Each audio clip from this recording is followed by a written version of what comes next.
Père et du Fils et du Saint-Esprit. Amen. Chers frères et sœurs bien-aimés dans le Seigneur, encore une fois, bienvenue pour cette nouvelle journée de ressourcement dans la divine volonté. Frères et sœurs, c'est tout simplement inouï de comprendre que Dieu n'a qu'un objectif, qu'un but, qu'un projet pour l'homme, de l'absorber en lui, de le transformer en lui et de lui permettre de vivre en tout point de vue, jusque dans les moindres détails, sa vie divine. De sorte que ce mystère de substitution qui permet à Dieu de prendre totalement place en l'homme pour que l'homme devienne totalement lui, il n'y en a pas au-dessus. C'est pourquoi cette vie de sainteté dans la divine volonté, c'est la dernière étape, le dernier échelon. Avant justement cet éclatement parfait dans les prérogatives divines. C'est le dernier stade de communion que l'on puisse imaginer, concevoir et réaliser dans l'humanité limitée et pécheresse. Frères et sœurs, il n'y en a pas au-dessus. Et généralement, quand on médite justement ces paroles, ces catéchèses extraordinaires de notre Seigneur à Luisa Piccarreta, on est tout simplement ébloui par la magnificence, c'est-à-dire que l'éclatement, comme on dit, l'émiettement de l'amour de Dieu qui se répand comme un océan qu'on ne peut contrôler et contenir dans la créature. En fait, la vie dans la divine volonté, c'est tout simplement ramener le ciel sur la terre, frères et sœurs bien-aimés. Laisser Dieu pleinement vivre sa vie en chacun de nous dans les moindres petits détails. C'est ça le grand mystère, c'est ça la grande joie de vivre cette vie. Et le Seigneur dit, frères et sœurs, que nous ne sommes pas, du fait de notre péché, extraits de cette vie divine. Et on ne le répétera jamais assez. Dieu nous dit, je te donne cela en cadeau. Je ne tiens pas compte d'un mérite quelconque de ta part. Je ne tiens pas compte d'une quelconque œuvre de ta part. C'est un cadeau que je te donne. C'est une vie gratuite que je te communique. C'est moi-même que je te donne sans condition. Je veux que tu sois en tout pleinement moi et que tu n'aies rien à craindre de tes faiblesses, de tes pauvretés. Et quel que soit ce que tu peux traverser comme épreuve et misère, je suis là pour te dire qu'une fois que tu auras pris conscience avec la contrition de ton péché, je te redonne ce cadeau de la manière la plus extraordinaire, la plus nouvelle qui soit, de sorte que je n'ai rien à voir avec ce que tu peux considérer comme étant tes péchés, tes propres limites, ou tout ce que tu peux imaginer de dissemblable avec ma volonté. J'ai une seule chose à te donner, c'est moi-même. Il n'y en a pas au-dessus, frères et sœurs bien-aimés. Il n'y en a pas au-dessus. Et quand on le comprend et quand on le vit pleinement, on se dit véritablement, je marche avec les jambes de Dieu. Voyez? Je regarde avec les yeux de Dieu. J'écoute avec les oreilles de Dieu.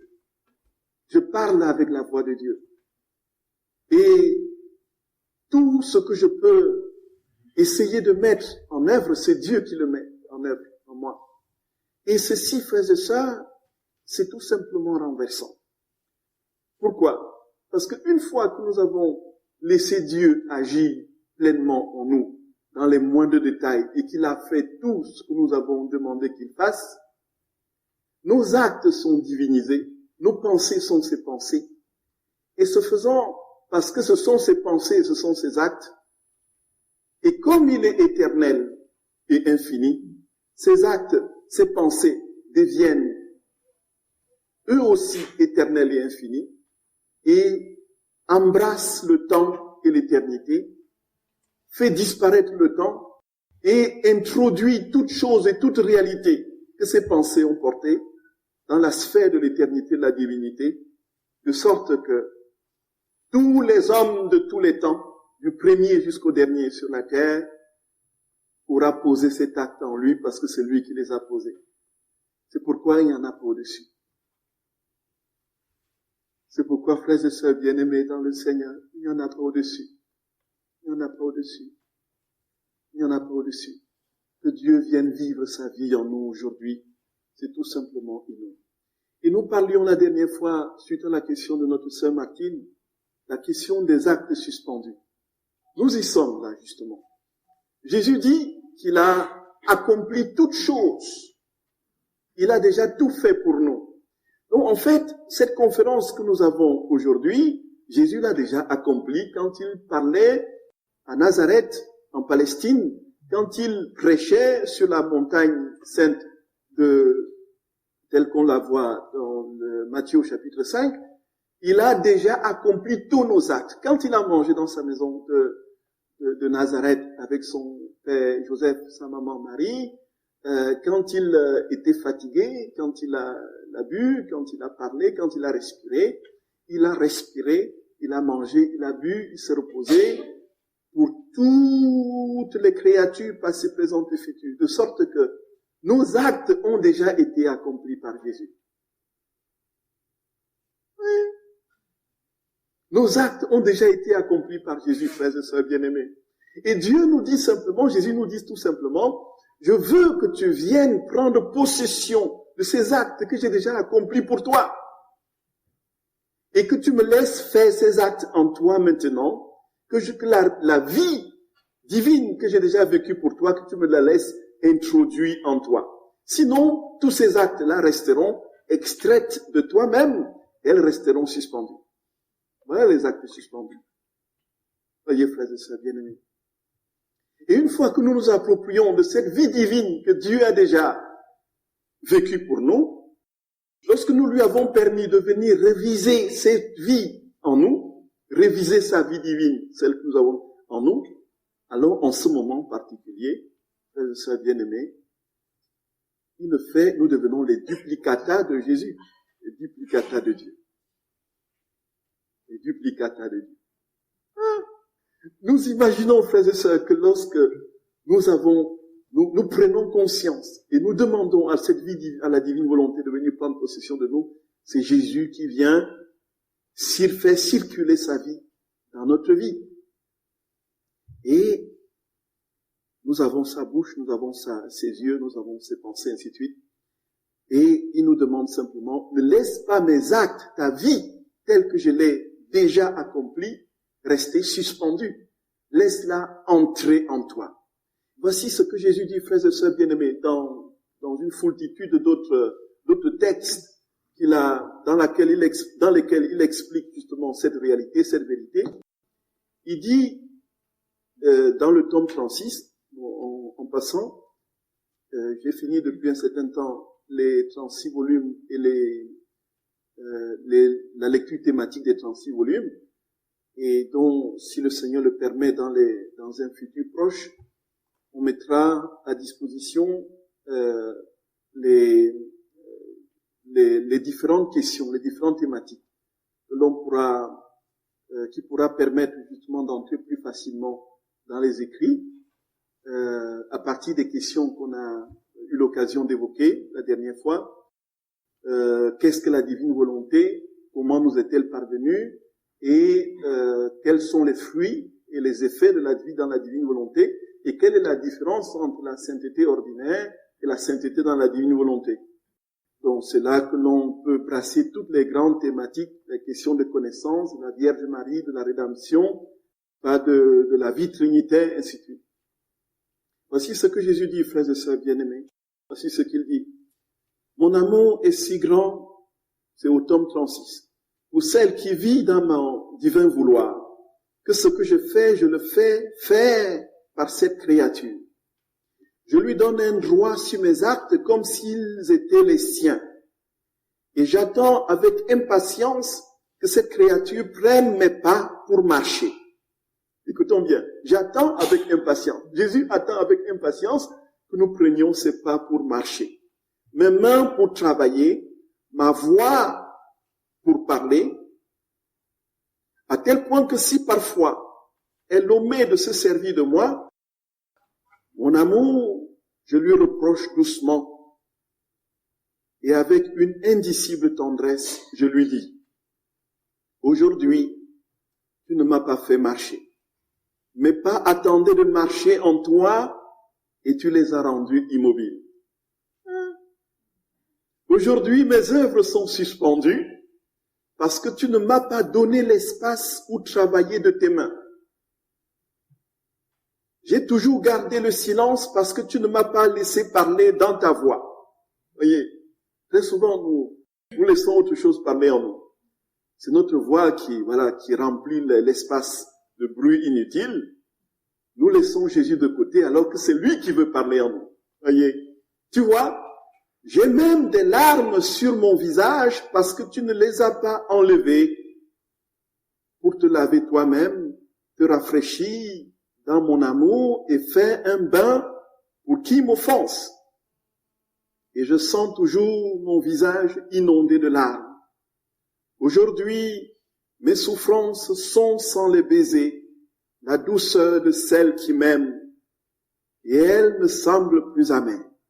Aussi, prends tout de moi, ne me laisse rien. Laisse-moi reposer mon être avec tous mes actes sur toi et sur tous tes actes. Ainsi, je t'appellerai mon appui, mon refuge. Je mettrai en toi, dans la banque de ma volonté qui règne en toi, tout ce que j'ai fait et souffert lorsque j'étais sur la terre. Je le multiplierai et multiplierai 100 fois. Je le ferai renaître continuellement à une vie nouvelle afin que tu puisses prendre pour toi ce que tu veux et me donner à tous, afin que tous me connaissent et que tous m'aiment. C'est ce mystère, frères et sœurs bien-aimés, de substitution. Dieu veut être tout en nous. Tout en nous. Les âmes qui sont unies au Seigneur, frères et sœurs bien-aimés, c'est un Padre Pio. Padre Pio, c'était un jeune Américain qui était un jeune garçon qui était arrivé donc à San Giovanni Rotondo avec sa maman, et sa maman l'a encouragé fortement d'aller se confesser au Padre Pio. Il est entré dans le confessionnal, sa maman dit, je ne sais pas comment tu vas faire, puisqu'il parle, c'est l'italien qu'il parle, et puis, je sais pas s'il connaît l'anglais, et tout ça. Alors, il arrive au confessionnal, et puis il revient, il dit à sa maman, après la confession, ah, c'était formidable. Je me suis confessé, tout s'est bien passé. Il dit, mais tu es sûr que il t'a compris? Ah oui, il dit, comment il était?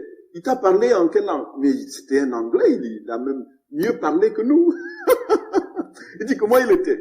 C'était un jeune homme, comme ça, avec tu es sûr que c'est pas de... Oui, je l'ai vu, c'était au confessionnal. C'était un jeune homme, il avait à peu près quel âge?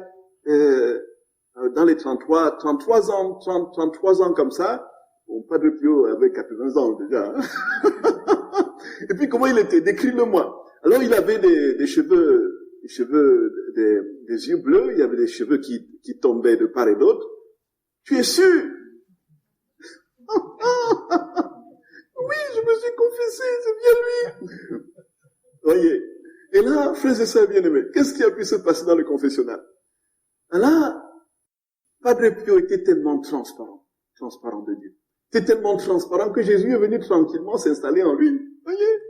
Et le jeune homme voyait Jésus, à son âge mûr de 33 ans, tel qu'il était en Palestine, à Nazareth, au confessionnal. Il lui parlait un anglais châtié, voyez un peu, alors que Padre Pio n'avait jamais appris. Voyez? Voyez? Et ça, nous imaginons dans un fait concret miraculeux comme celui-là, ce que Dieu veut que nous vivions en temps ordinaire. En temps ordinaire. Qu'il soit tellement en nous, imprégné, frères et sœurs bien-aimés, des cheveux jusqu'aux ongles d'orteil, qu'il soit tellement en nous, de sorte que lorsqu'on nous voit, lorsqu'on nous entend, lorsqu'on nous voit agir, que l'on voit, que l'on entend, l'on voit agir Jésus.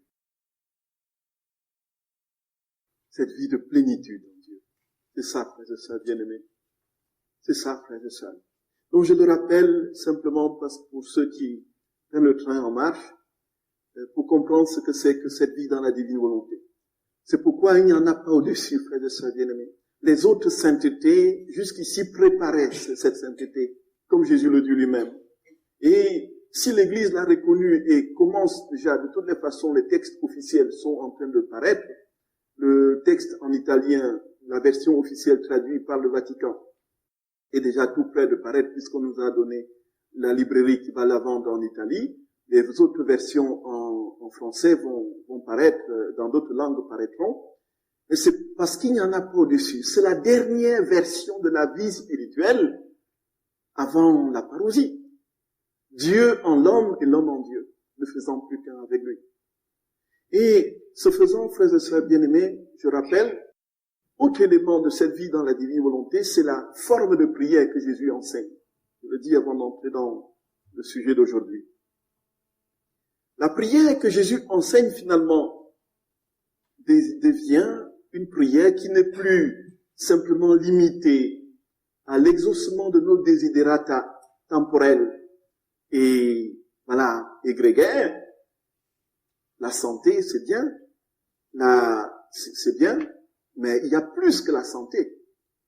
Avoir des conditions de vie par un salaire appréciable, c'est bien, mais il y en a plus, il y a plus que cela.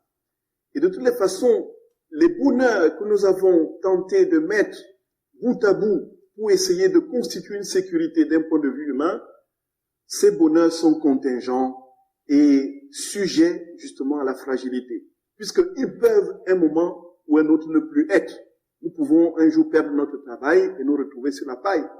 Nous pouvons, avec un crash boursier, complètement perdre nos avoirs en banque.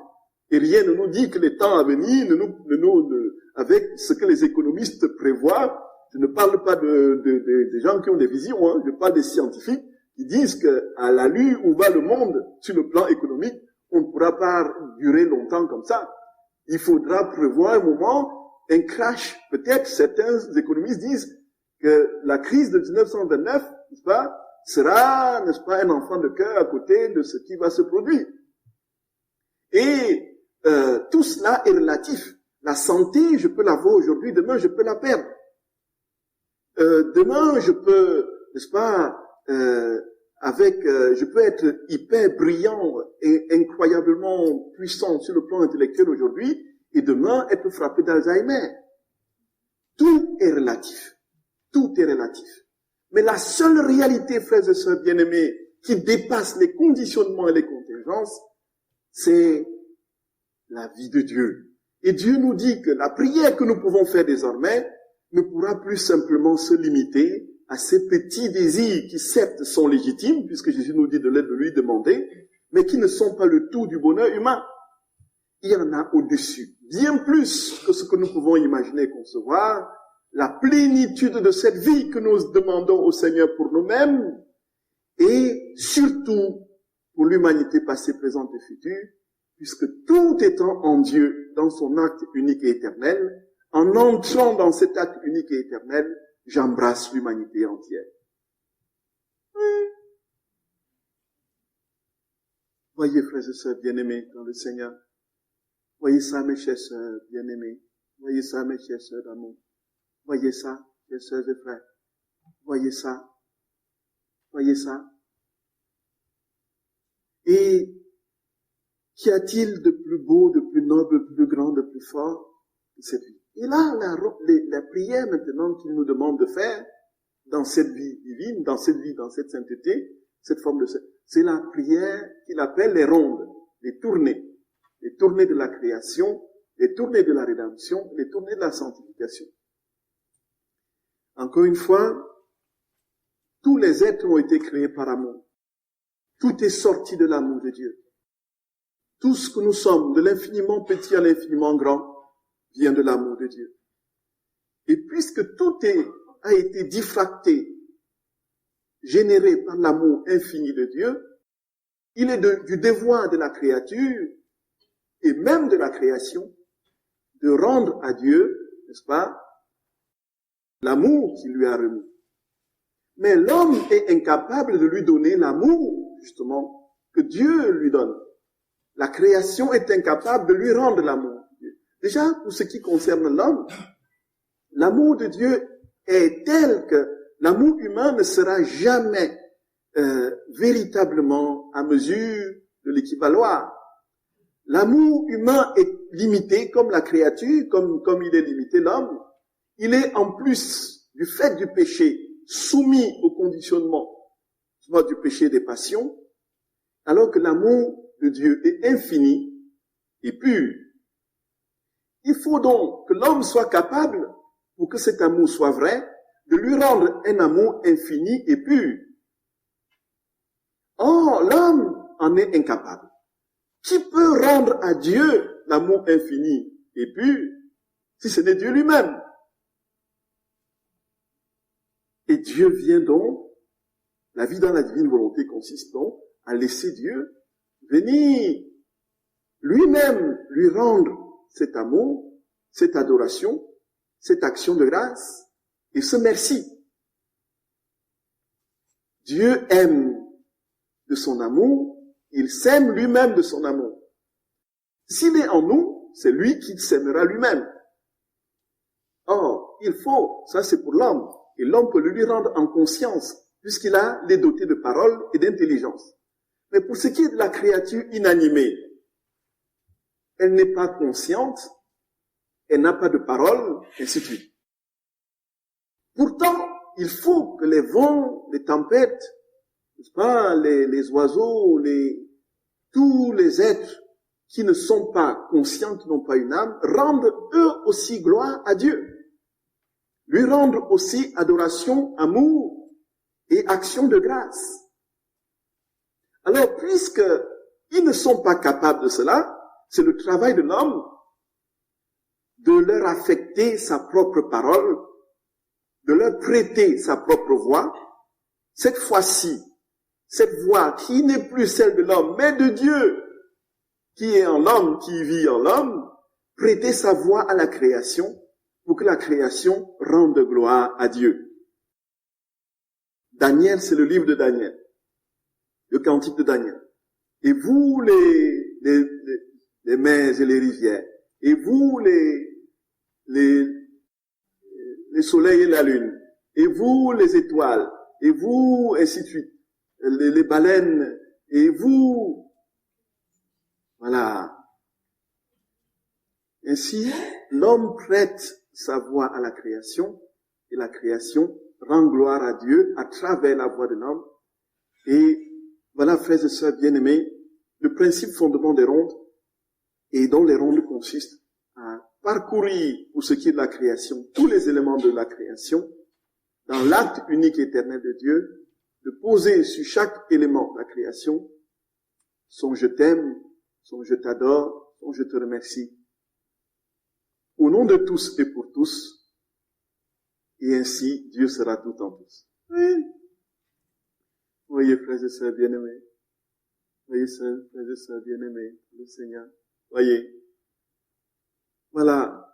Et pour la rédemption, on remercie le Seigneur, on l'adore, on l'aime, on le remercie, on l'adore pour tout ce que il a fait pour nous depuis sa conception jusqu'à sa glorification, en passant par sa mort sur la croix, sa passion, et ainsi de suite.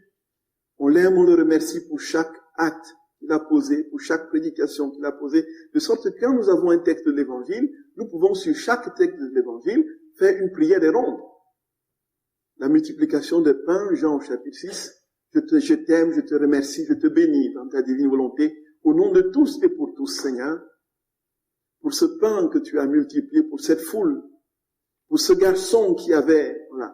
Ainsi, spirituellement, c'est tous les hommes de tous les temps, du premier jusqu'au dernier homme sur la terre, qui dira ce merci, qui dira ce je t'aime, qui dira ce je t'adore à Dieu, puisque nous l'avons fait dans la divine volonté, au nom de tous et pour tous. Voyez, frères et sœurs bien-aimés, voyez, chers frères et sœurs d'amour, vous voyez ça. Voilà le préambule. Donc, comme je vous avais dit, chaque fois je prendrai le soin de le rappeler au début de chaque entretien. pour ceux qui viennent nouvellement. Frères et sœurs, voilà, on disait la dernière fois que Jésus que tout dans la vie de Jésus notre Seigneur, nous sommes dans le fiat de la rédemption. Nous avons terminé le premier cycle avec le fiat de la création. Le fiat de la rédemption, nous parcourons les 106 tomes, mais nous voyons ce que Jésus a dit de sa rédemption. Et nous avons essayé de mettre les choses de manière chronologique. Nous avons commencé par notre Seigneur dans le ventre, dans les entrailles de Marie, sa mère. Ensuite, nous avons continué avec sa naissance dans la grotte de Bethléem, ce qu'il dit à ce propos. Et puis, il dit, en résumé, que tout ce qu'il a fait, depuis qu'il est né, qu'il a jailli dans le sein de sa mère, jusqu'au dernier instant de sa vie, lorsqu'il est monté au ciel, frères et sœurs bien-aimés, tout cela, les moindres petits gestes, les miracles, les paroles, tout était pour préparer, n'est-ce pas, cette vie dans la divine volonté. Ce moment où toute la création vivrait l'exaucement de sa prière, que ta volonté soit faite sur la terre comme au ciel.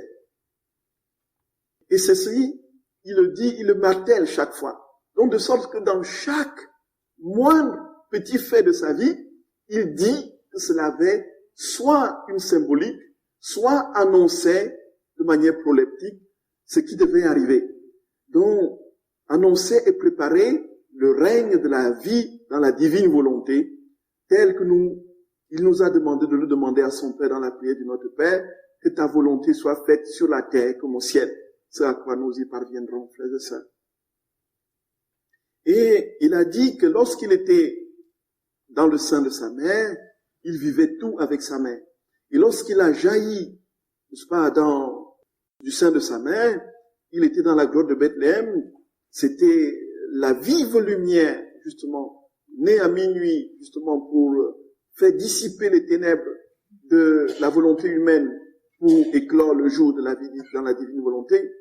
Ce qui jaillissait de lui, tout le regard qu'il échangeait avec son père et sa mère, et puis toute cette tristesse qu'il a saisie lorsqu'il a pleuré pour la première fois, ça venait de ce que, mystiquement, spirituellement, il avait toqué à la porte des cœurs de tous les hommes de tous les temps.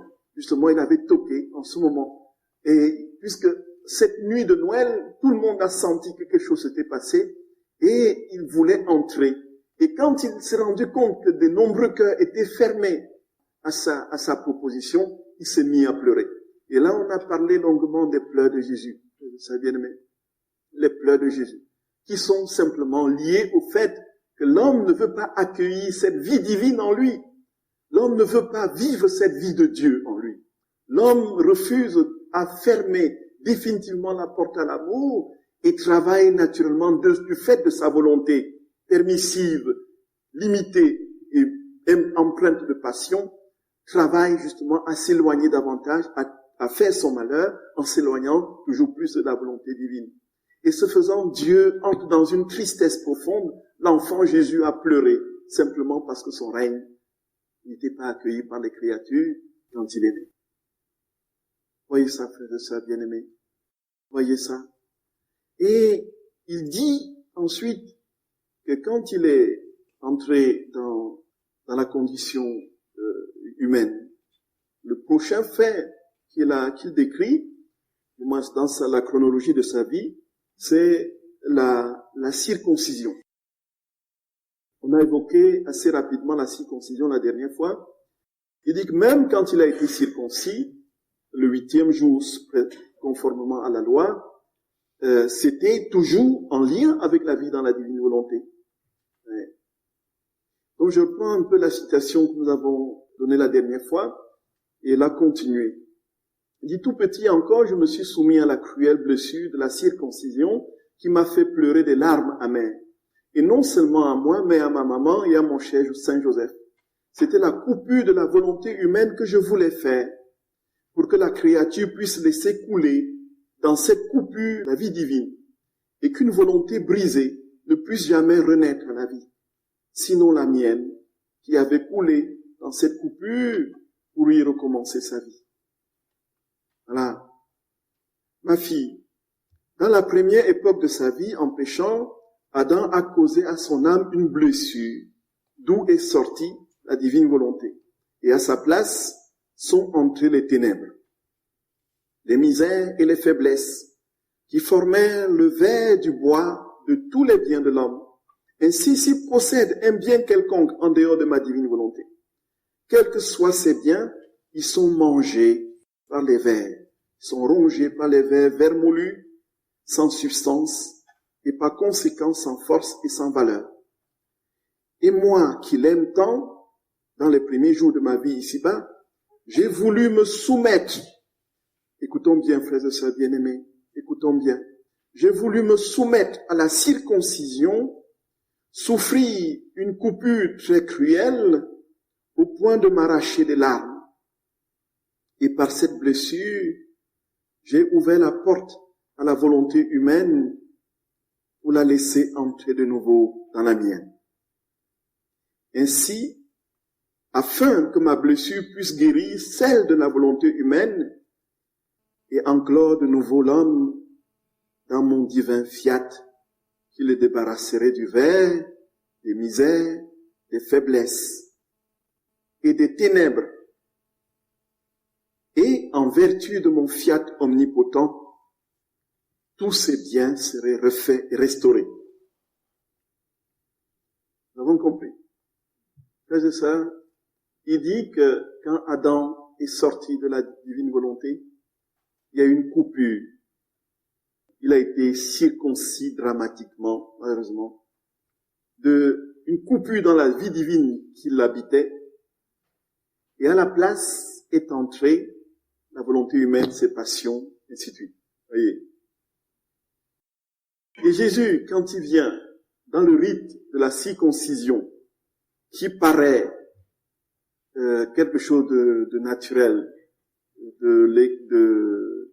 conforme à la loi, tel que il est prescrit par Moïse, quelque chose d'ordinaire que tout enfant d'Israël fait, ça a bien plus qu'une simple volonté de se conformer à la loi et de faire comme tout le monde fait. S'il a été circoncis, Jésus n'avait pas besoin de ça. Très sincèrement, voyez, il était exempt de toute possibilité d'être malade. Il était, même si ça avait plus une conception religieuse, la circoncision, plutôt que sanitaire, même là encore, il n'avait pas besoin de se soumettre à une quelconque loi. Il était Dieu, et il n'aurait jamais, de toutes les façons, été capable de faillir en quoi que ce soit, puisqu'il n'y avait en lui aucune once de péché. Pourquoi a-t-il voulu, et ça c'est tout simplement le mystère renversant de l'amour infini de Dieu, frères et sœurs bien-aimés. Le mystère renversant de l'amour infini de notre Seigneur, qui, déjà avec le baptême, déjà la circoncision, et il va passer par tout ce que nous pouvons vivre humainement, pour nous donner justement la possibilité de vivre ce que nous avons à vivre de manière divine. Il vit humainement pour que nous vivions ce que nous vivons de manière divine. Et alors, il dit que cette coupure a été faite par Adam, du fait de sa désobéissance, de sa sortie dans la divine volonté. Il y a une circoncision dramatique dans la divine volonté qui a laissé entrer les passions.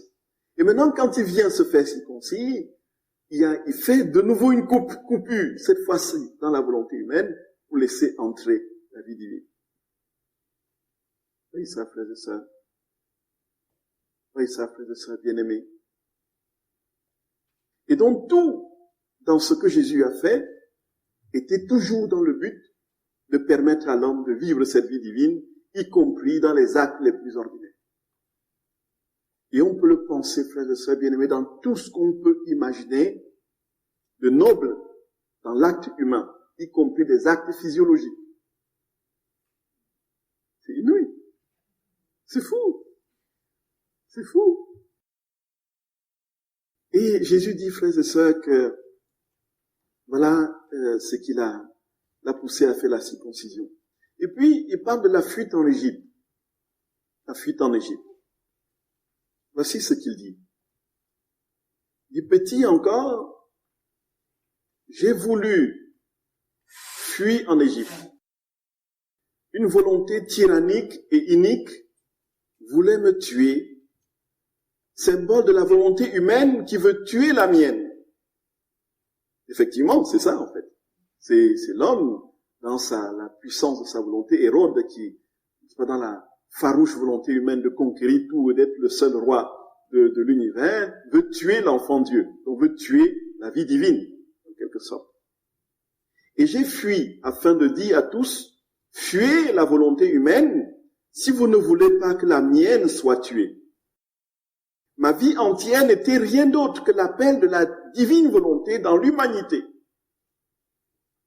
En Égypte, j'ai vécu comme un étranger au milieu de ce peuple, symbole de ma volonté qu'ils conservent comme étrangère parmi eux, et symbolisant le fait que quiconque veut vivre en paix et uni à ma volonté doit vivre comme étranger à la volonté humaine. Sinon, il y aura toujours la guerre entre les deux. Ce sont deux volontés irréconciliables. Deux volontés irréconciliables. Déjà, il dit que quand il a fui en Égypte, c'est parce que la volonté humaine voulait tuer la volonté divine. Voilà. Et lorsqu'il est entré en Égypte, donc, c'était la fuite de la volonté humaine. C'est pour nous dire que lorsque vous voyez la volonté humaine quelque part, vous la dominez, fuyez dans la volonté divine. Voyez. Fuyez toute volonté humaine. Lorsque vous sentez que vous commencez à ne plus percevoir Dieu dans une réalité, dans une proposition qui vous est faite, fuyez. Jésus nous a donné l'exemple en fuyant en Égypte. En fuyant en Égypte, il évitait que la volonté humaine mette à mort la volonté divine. Vous voyez un peu ça. Nous réfugier constamment dans la vie divine, dans la divine volonté.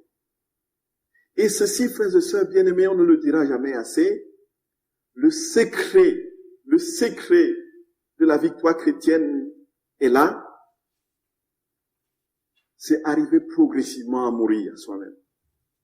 Les saints des premiers temps l'ont compris et l'ont formulé à leur manière comme ils ont pu.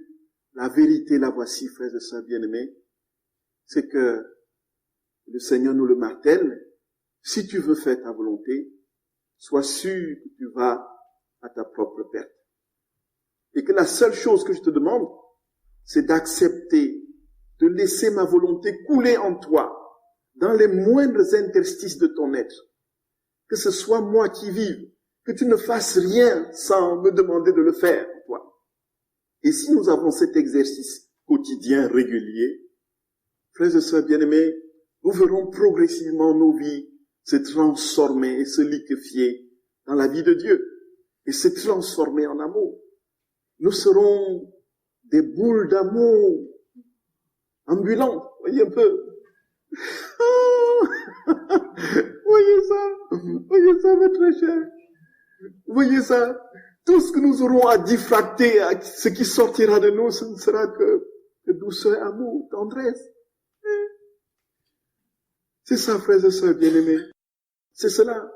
Simplement, nous verrons chaque jour, si nous faisons l'exercice de mourir à notre volonté propre, à dire Jésus, c'est toi qui dois le faire et je le fais avec toi, nous verrons progressivement, si nous sommes constants dans cet exercice, nous verrons nos vies progressivement devenir lumière, nos vies devenir taboriques. La lumière de Dieu, frères et sœurs, ne se contentera même plus, encore une fois, d'être simplement spirituelle, mais elle finira par être physique.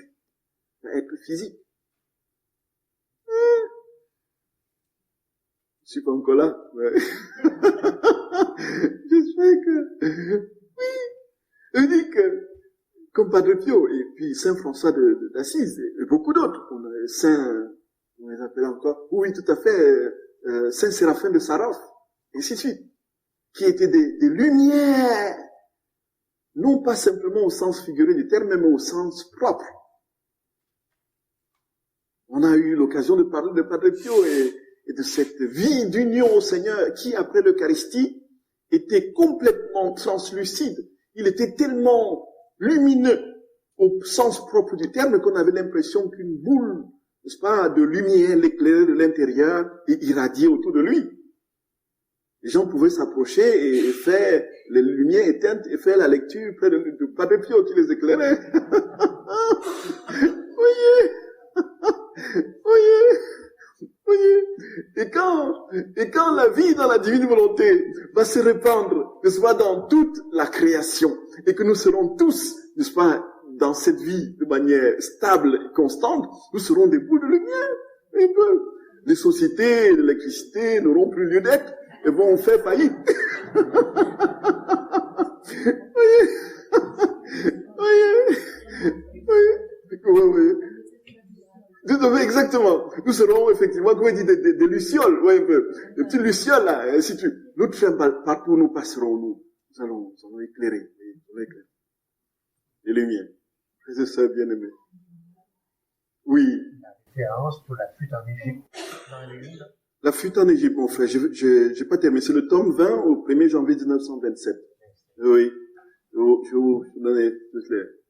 Et puis, comme quelqu'un me racontait, frères et sœurs bien-aimés, ah là là, je sais pas qui le disait encore, là où les saints passent, c'est Dieu qui passe avec eux.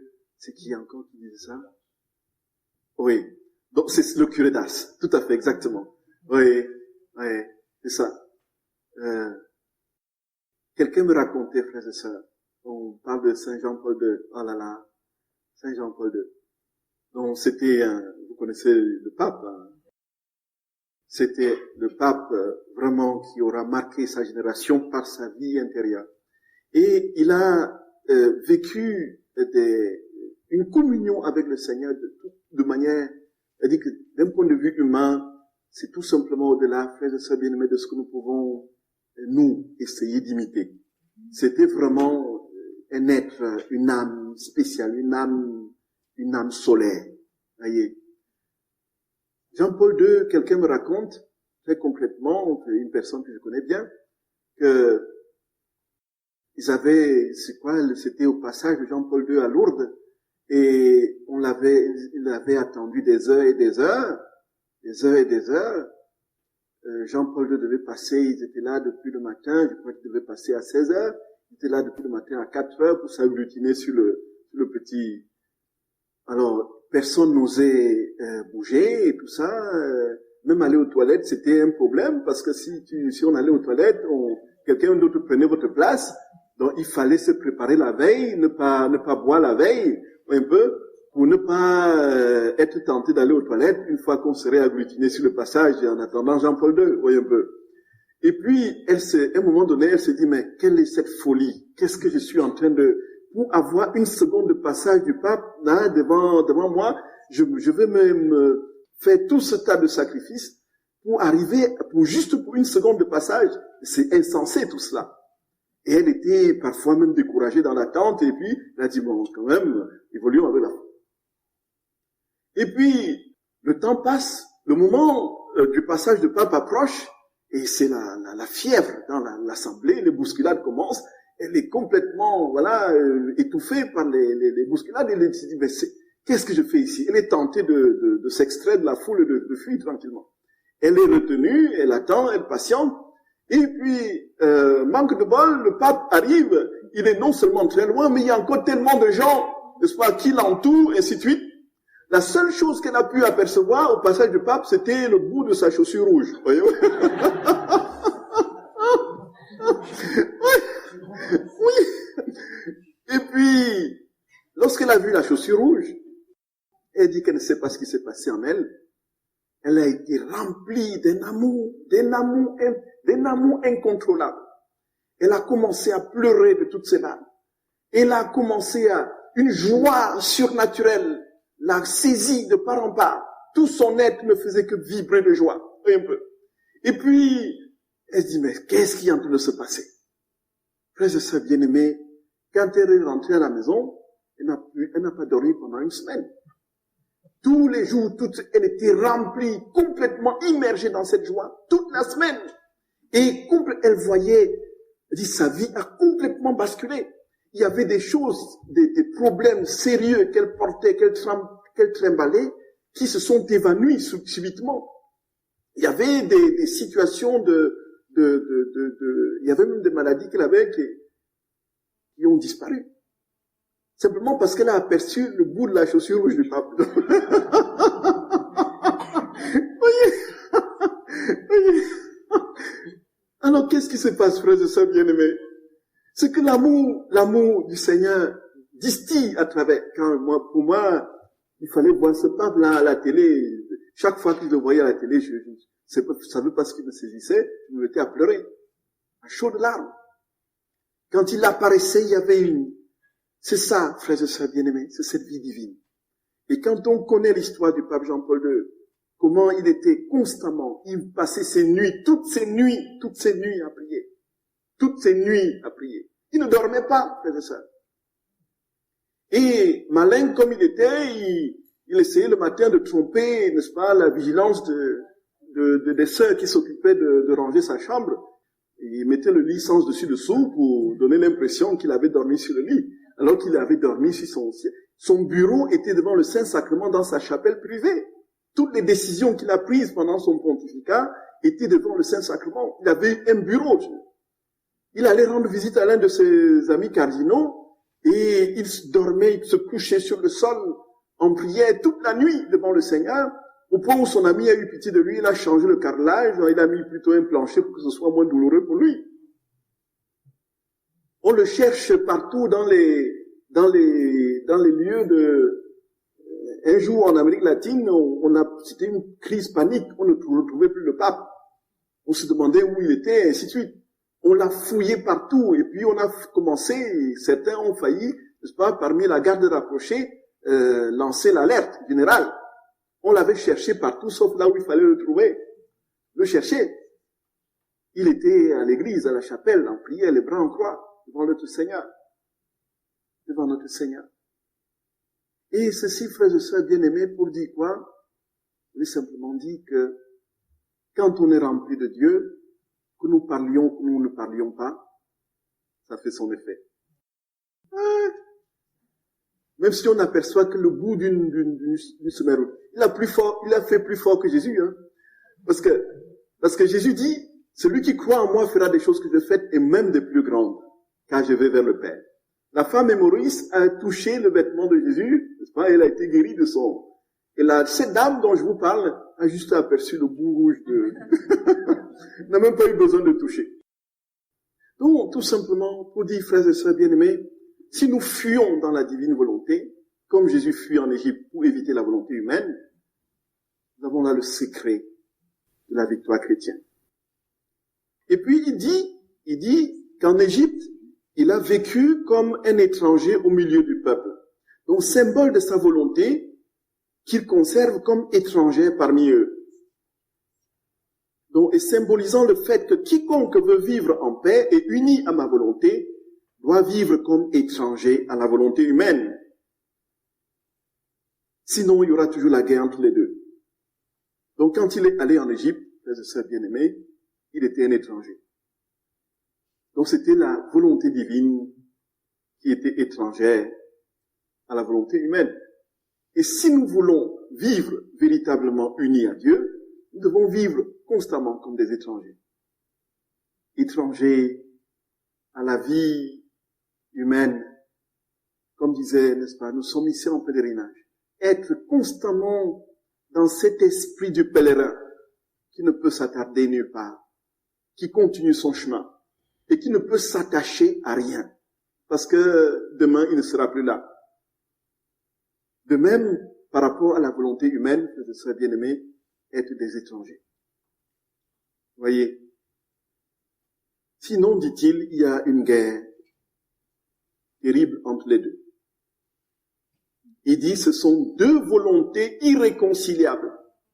Deux volontés irréconciliables. Deux volontés irréconciliables. Après mon exil, il a fini la fuite en Égypte, il a fini son exil. Il dit, après mon exil, je suis rentré dans ma patrie, symbole de ma volonté qui, après un long exil de siècle en siècle, revient dans sa chère patrie pour y régner parmi ses enfants. Et en traversant ces étapes de ma vie, je formais son royaume en moi et je l'appelais par d'incessantes prières, dans la douleur et dans les larmes, pour venir régner parmi les créatures. Voyez, une fois qu'il a fini l'exil, il est rentré chez lui, donc symbole, encore une fois, tout est par rapport à la divine volonté, de sa vie divine qui revient dans les créatures, qui essaie de revenir dans les créatures après un long moment d'exil. Et c'est ce que nous disions, frères et sœurs bien-aimés. Si nous étions créés, si Jésus était venu nous sauver, pour que nous soyons dans la situation de l'humanité qui est la nôtre aujourd'hui, on peut se poser la question, quel était effectivement le bien fondé de la rédemption, puisque cette humanité est loin d'être véritablement à vue d'œil rachetée, marquée par toutes sortes de blessures, par toutes sortes de maux, et par la violence, la haine, les guerres qui se traduisent en guerre. Si Jésus avait fini sa mission, on aurait eu du mal à croire qu'il est véritablement le sauveur du monde. Sa mission n'est pas terminée. La rédemption laisse place à la sanctification qui est cette vie dans la divine volonté. Et dans laquelle nous sommes appelés à être introduits, frères et sœurs bien-aimés. Il dit, quand il est rentré d'Égypte, il a vécu, il rentre, c'est la volonté divine qui revient désormais, qui revient maintenant, qui essaye de reconquérir ses droits. Il dit, en traversant ces étapes de ma vie, je formais son royaume en moi, et je l'appelais par d'incessantes prières, dans la douleur et dans les larmes, pour venir régner parmi les créatures. Donc, le but de Dieu, de Jésus, c'est vraiment de restaurer son règne, son royaume. Je suis rentré dans ma patrie et j'y ai vécu caché et inconnu. Oh, combien cela symbolise la douleur de ma volonté, vivant caché et inconnu. Et dans cet anonymat, je demandais que soit connue la suprême volonté, qu'elle puisse recevoir l'hommage et la gloire qui lui sont dus.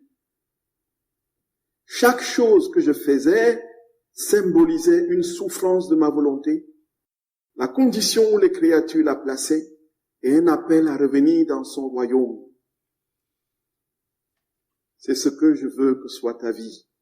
Le constant rappel du royaume de ma volonté parmi les créatures. Donc tout ce que Jésus a fait, frère de sa vie. Il dit que quand il est rentré, et bon, jusqu'à 30 ans, on ne l'entend pas, il était caché. Qu'est-ce qu'il faisait pendant ce temps? C'était le royaume de Dieu qui est la divine volonté, qui était caché dans l'humanité, et il priait de tout son être pour que advienne la vie dans la divine volonté, pour que cela se réalise, comme il avait demandé à son Père. Voyez. Et une fois que le temps était arrivé, cela s'est manifesté pleinement. Et avant de rentrer, il nous raconte quelque chose qui est assez surprenant. Pas surprenant du point de vue de lui qui est Dieu, mais surprenant simplement parce que nous n'étions pas encore au courant. En fait, il dit que quand il est arrivé en Égypte, à 3 ans, il a commencé à prêcher. Donc ils habitaient dans une petite masure, dans une petite maison. Comment est-ce qu'ils ont vécu? On sait certainement pas. Économiquement, il est possible qu'ils aient vendu l'or, l'encens et la mie des mages, et qu'avec un peu d'argent, ils vivaient. Mais il décrit, il était dans une masure, dans une petite masure. Quand il est sorti à 3 ans, il y a eu des enfants qui jouaient sur la place, et ces enfants, laissons-le nous raconter. Laissons-le nous raconter. C'est plus simple. Son premier sermon, sa première prédication, n'est-ce pas, était à l'âge de 3 ans. Voici ce qu'il dit, frères et sœurs. Et pourquoi est-ce qu'il a prêché? Simplement parce qu'il voulait que Dieu vive dans les personnes. En fait, le but de Dieu, c'est que le but de Jésus, dans toute sa prédication, même celles qui sont données en parabole, c'est pour amener l'homme à vivre pleinement la vie de Dieu. Donc, à laisser Dieu pleinement, la divinité, vivre pleinement sa vie en l'homme. Et quand il a commencé à prêcher à l'âge de 3 ans, c'était toujours dans ce but-là, c'est ce qu'il dit. Et voici ce qu'il nous raconte, frères et sœurs bien-aimés. C'est croustillant. C'est au tome 35. Au tome 35, du 10 janvier 1938. C'est ce qu'il dit. Donc, fille de ma volonté, combien je suis heureux lorsque la créature ne me laisse pas seule. Je la sens derrière moi, devant moi et dans tous mes actes. Tu dois savoir que mon exil en Égypte n'a pas été sans conquête. Lorsque j'avais environ 3 ans, de notre petite masure, je pouvais entendre les enfants qui jouaient et criaient dans la rue. Et tout petit que j'étais, je suis allé me joindre à eux. Dès qu'ils me virent, ils ont couru vers moi en se bousculant pour être le plus près possible, parce que ma beauté, l'enchantement de mon regard et la douceur de ma voix étaient si grands qu'ils en étaient ravis. Voyez un peu ça. Un peu ça, frères et sœurs bien-aimés. C'est ça, en fait. Il y a une sorte de, c'est pas le mot que je voulais utiliser, mais une sorte de magnétisme, attraction, hein. Attirance. Oui, tout à fait exactement. Il y a une attirance qui se fait naturellement pour les gens viennent spontanément comme les mouches vers le miel, n'est-ce pas, vers ceux qui vivent, n'est-ce pas, qui sont en Dieu, comme je vous parle de Jean-Paul II, un peu, ou de Padre Pio, ou d'autres saints. Les gens sont irrésistiblement, il faut voir, quand on regarde les images, au Padre Pio, au début de la messe, il faisait célébrer sa messe à 4 heures du matin. Et à 3 heures, les gens étaient déjà agglutinés devant l'église. Et quand on ouvrait l'église, il fallait voir la course. C'était une bousculade. Alors qu'on était à 1 heure, des gens couraient. Vous vous rendez compte de l'heure, frères et sœurs bien-aimés. Le gars était dans sa prière, dans sa cellule, en communion avec son Seigneur, et l'attraction qu'il exerçait, n'est-ce pas, c'était, il ne se rendait même pas compte. D'ailleurs, quand il a fêté les fils spirituels sont venus de tout le monde entier pour les 50 ans anniversaire de sa stigmatisation, de ses saintes plaies. Et ils ont fait un vacarme, un bruit de fête et tout ça. Il n'était même pas au courant. Après, il demande à son frère, mais c'est quoi ce bruit-là dans la nuit? Oui, un peu. Le gars est loin de tout ce qui peut se passer. Lui, mais du fait qu'il est tellement en Dieu, Dieu se sert de lui pour accomplir à son insu des merveilles hors de lui, à des distances, à des kilomètres. Oui, ça, frères et sœurs bien-aimés. Et donc, le petit enfant Jésus, naturellement, si Jésus se plaçait là, il y aura 2 réactions possibles. Soit on va le lapider parce qu'on a la haine de Jésus, il y aura une haine qui va naître en nous, soit pour ceux qui l'aiment un tout petit peu, on sera irrésistiblement attiré par lui. On va aller se coller à lui, on voudra, n'est-ce pas, ne plus le quitter, un peu comme ça. Et en fait, cette attraction, c'est l'œuvre de l'Esprit Saint. Et c'est pourquoi Jésus dit, c'est à l'amour que vous aurez les uns pour les autres qu'on connaîtra que vous êtes mes disciples. La véritable évangélisation, la voilà. Elle se fait, n'est-ce pas, elle ne se fait pas par un vacarme quelconque de bruit ou de parole. Elle se fait justement par ce qui jaillit et sort de nous. C'est comme ça qu'on touche les cœurs. C'est comme ça qu'on touche les âmes. Et c'est pourquoi les pères du désert, frères et sœurs bien-aimés, dans les premiers siècles, ils se retiraient. Simplement parce qu'ils voulaient fuir le bruit du monde. Ils se retiraient, ils se calfeutraient dans les oasis, le désert. Et puis ils priaient, ils passaient leur vie en union avec le Seigneur.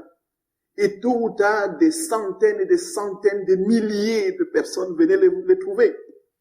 Simplement parce qu'ils les captaient. Voyez un peu. Parce que là, c'est Dieu, en fait. Une fois qu'il est quelque part, il l'attire irrésistiblement. Si l'église est vide, les églises sont vides, c'est parce qu'il n'y a plus rien qui attire. Vous voyez? Il n'y a plus l'amour de Dieu. Il n'y a plus l'amour de Dieu. Voyez ça, frères et sœurs. Continuons l'histoire de Jésus. Il dit, il m'entourait et m'aimait tellement qu'il ne pouvait plus se détacher de moi. J'aimais moi aussi ces enfants et je leur ai fait mon premier petit sermon en l'adaptant à leur petite capacité. Disons bien que Jésus, frères et sœurs bien-aimés, qu'il ait 2 ans, 3 ans, ou bien qu'il soit dans le ventre de sa mère, ou qu'il ait 33 ans, ou qu'il soit... Il est Dieu, hein. Il reste Dieu. Vous êtes d'accord avec moi? Et il est conscient, même dans le sein de sa mère, il est conscient de tout ce qui se passe, puisqu'il est Dieu. Et c'est pourquoi il dit que, étant dans le ventre de sa mère pendant 9 mois, c'était une prison pas possible. Lui qui est Dieu, qui est au-delà de l'infinité, il devait se réduire à un petit fœtus dans les entrailles d'une créature. Et dans l'obscurité, puisqu'il n'y a pas de lumière, seule chose, il a enduré cela. Il était conscient de ça. Ce n'est pas nous qui avons comme fœtus, nous n'avons pas conscience de ce qui se passe. Il avait conscience de cela. Et Jésus donc, il dit, s'il avait 3 ans, il avait l'intelligence de la vie divine, de la divinité, l'intelligence infinie de Dieu, même s'il avait 3 ans. Vous voyez ça, frères et sœurs bien-aimés? Même s'il avait 1 an, même s'il avait 2 ans. Et ce faisant, il dit qu'il a adapté. Ça fait rire, parce qu'à 3 ans, il adapte. À 3 ans, il est obligé de s'adapter aux gens de son âge, vous voyez. Voyez? Il dit, donc, je leur ai fait le petit serment en l'adaptant à leur petite capacité. Car lorsque l'amour est vrai, écoutons bien, il essaye non seulement de se faire connaître, mais également de donner tout ce qui peut rendre heureux dans le temps et dans l'éternité. D'autant plus que, possédant l'innocence, il pouvait facilement me comprendre. Et veux-tu savoir sur quoi porter mon sermon? Je leur ai dit. Donc, voici son sermon. Frères et sœurs bien-aimés, écoutons bien. Mes enfants, voyez, à 3 ans, il dit mes enfants. Voyez, il dit, mes enfants, écoutez-moi, je vous aime beaucoup et je veux vous faire connaître votre origine. Regardez le ciel.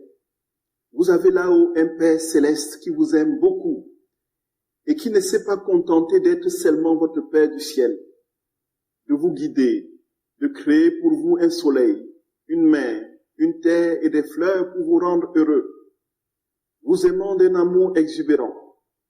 Il voulait descendre dans votre cœur pour former sa résidence royale dans les profondeurs de votre âme, en se faisant le doux prisonnier de chacun de vous. Voilà, frères et sœurs bien-aimés, voilà ce à quoi je voulais en venir. Jésus dit que la première chose qu'il a dite, la première prédication qu'il a faite, c'était pour amener les gens à comprendre qu'ils ont un Père au ciel et que le projet de ce Père, c'est de venir en chacun d'eux former sa vie en eux, faire qu'ils deviennent Dieu.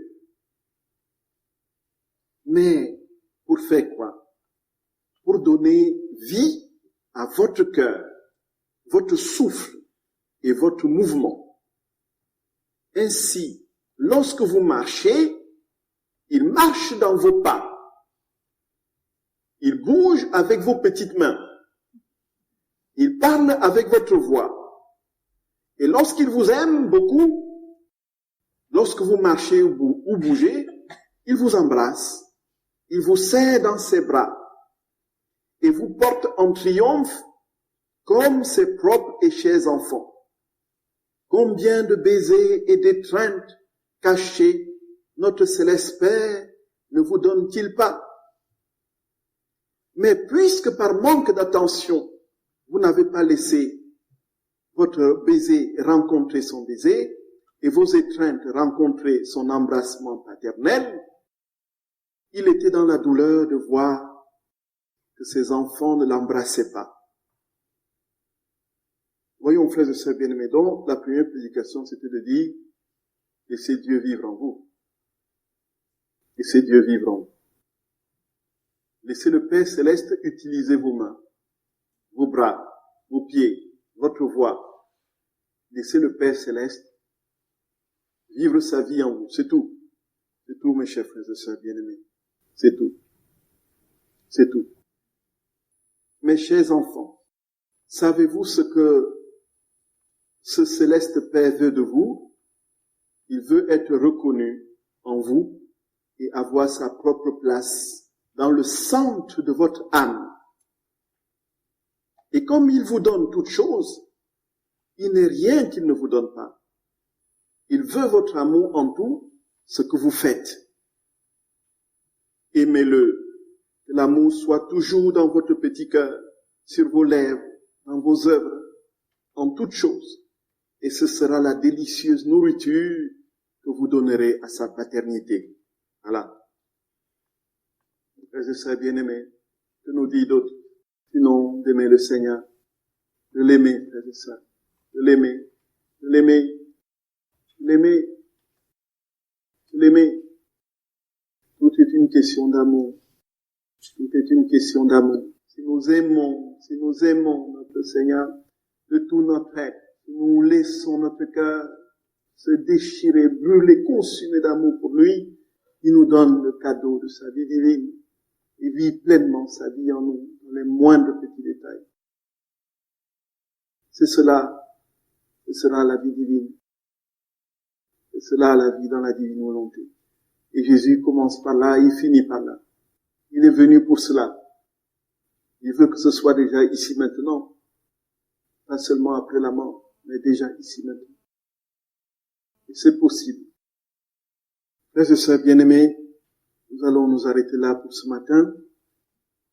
Les livres sont en vente au prix coûtant dans la salle à côté, dont l'année nouvelle a commencé. Comme je vous dis, nous vivons vraiment pleinement accrochés à la divine providence. Ce sont vos cotisations qui nous permettent d'imprimer les livres. Si vous ne cotisez pas, on ne pourrait pas imprimer. Donc la cotisation annuelle pour les membres de l'association, c'est de 20 €. La cotisation annuelle. Si vous pouvez aujourd'hui, vous pouvez commencer à donner vos cotisations pour 2020. Et ça nous permettra de continuer à imprimer les tomes qui viennent. Et puis, le mois prochain, nous aurons à disposition les tomes 23, 24 et 25. Et puis, les heures de la Passion de notre Seigneur. Les 24 heures de la Passion. Qu'on livrera au prix coûtant de 7 €, finalement, comme pour les membres de l'association et de 10 pour ceux qui n'en font pas partie, qui ne sont pas membres. Voilà. Je vous salue Marie, pleine de grâce. Le Seigneur est avec vous. Vous êtes bénie entre toutes les femmes. Et Jésus, le fruit de vos entrailles, est béni. Sainte Marie, Mère de Dieu, priez pour nos pauvres pécheurs, maintenant et à l'heure de notre mort. Au nom du Père et du Fils et du Saint-Esprit. Amen.